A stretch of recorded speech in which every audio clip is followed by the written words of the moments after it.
I've chosen my flag. I've chosen my script. Wow. Okay, right out of the gate, that is an incredibly active, deliberate, and just absolute declaration of intent.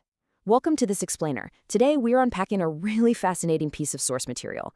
On the surface, it's a highly repetitive text, but dig a little deeper and you'll find it actually serves as a masterclass in the psychology of raw ambition.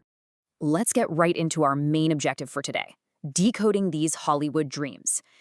At first glance, you might read this text and think, okay, it's just a simple song about wanting to be famous.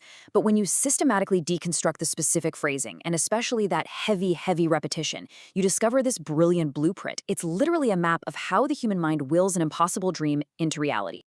To make sense of it all, we're going to break the narrator's journey down into 4 clear stages. 1, choosing the script. 2, the physical hustle. 3, waging the inner war. And finally, 4, the manifestation mantra. Let's jump in. So, stage 1, choosing the script. This is where the foundational decision happens. Take a look at the rapid progression of the narrator's internal state in just the opening stanza. You have this initial cognitive spark. I've changed my mind, right? But then, bam, it instantly escalates to I've changed myself. It's a massive leap. By choosing their flag and choosing their script, the author is basically declaring that true ambition requires a total transformation of identity. The dream literally demands a brand new you. And what's wild is that this ambition is deeply internalized from the very beginning. Think about this beautiful line, "I saw your film in my heart." That tells us we're not just dealing with some superficial desire for external validation or easy fame. The dream is super emotional. It's rooted in this incredibly personal inner vision. Long before the world ever sees a film on an actual screen, the narrator has to project it within their own heart. And honestly, it's that deep emotional grounding that sets the stage for the rigorous, intense work that's about to follow. Which brings us to stage 2, the physical hustle, moving from the abstract into action. This abstract dream very quickly morphs into a highly literal, almost quirky physical routine. First, the narrator tells us that Lucy began to code my dream.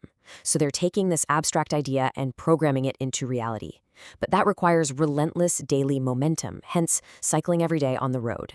And what's the benchmark for all this physical success? Well, it's getting fit for Hollywood by matching the ultimate, somewhat intense cinematic symbol of dedication, hitting that Mission Impossible with Tom Cruise standard. But here is the crucial part. The text seamlessly blends all this physical exertion with spiritual momentum. Nestled right in between cycling every day and tackling Mission Impossible, the narrator slips in, moving ahead with my lord. It's this totally holistic hustle. They are exerting intense physical effort, sure, but simultaneously drawing on a very deep personal faith to propel themselves forward. Now moving to stage 3, waging the inner war. This is all about mental fortitude.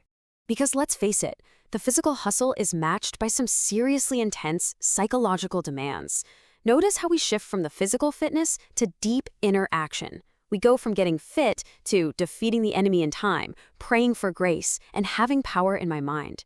The author is showing us that the mental battle, overcoming internal doubt and friction, is just as demanding, if not more so, than the physical training.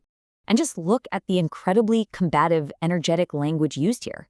Living a life electrifying. Winning the war with my strength. I mean, they are definitely not passively sitting around hoping for success. They are actively doing battle for it. They're marshaling their strength. They're demanding grace, all because they possess this absolute, unshakable certainty. The ultimate culmination of this inner war is that powerful realization: my world is going to change. Not that it might change, it is going to change, period. Finally, we arrive at stage 4, the manifestation mantra, the chorus loop.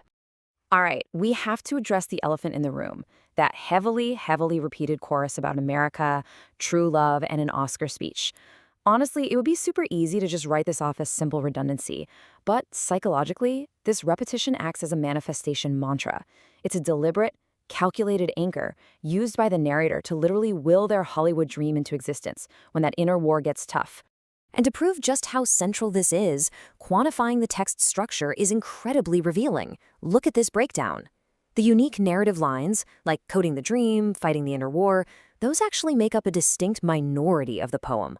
A massive, completely dominating slice of this text is purely the repetition of that chorus. So it isn't just a catchy hook, right? It is the relentless heartbeat occupying the narrator's mental space. Let's actually break down the specific components of this mantra. My country is America, my love is true. Dreaming about Oscar every night with you. Preparing my speech, thanking my love. So what exactly is the narrator doing here? Well, they are actively rehearsing their ultimate success. They aren't just dreaming about doing the work. They are vividly picturing the finish line. They are holding the Oscar. They're standing right at the podium, delivering the speech. They're using this constant visualization to ground a massive, electrifying ambition into a highly specific scenario of victory. To put that repetition into perspective, this full 8-line chorus is repeated exactly 5 distinct times throughout the text.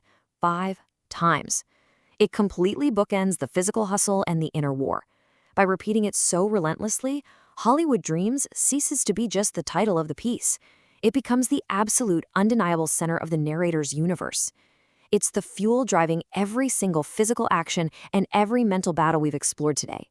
So, as we wrap up this explainer, I want to turn this core theme back over to you. The narrator transformed their identity, embraced a grueling physical hustle, fought an intense inner war, and anchored their mind completely, all because they first made the decision to choose their script. Which leaves us with a pretty provocative final question.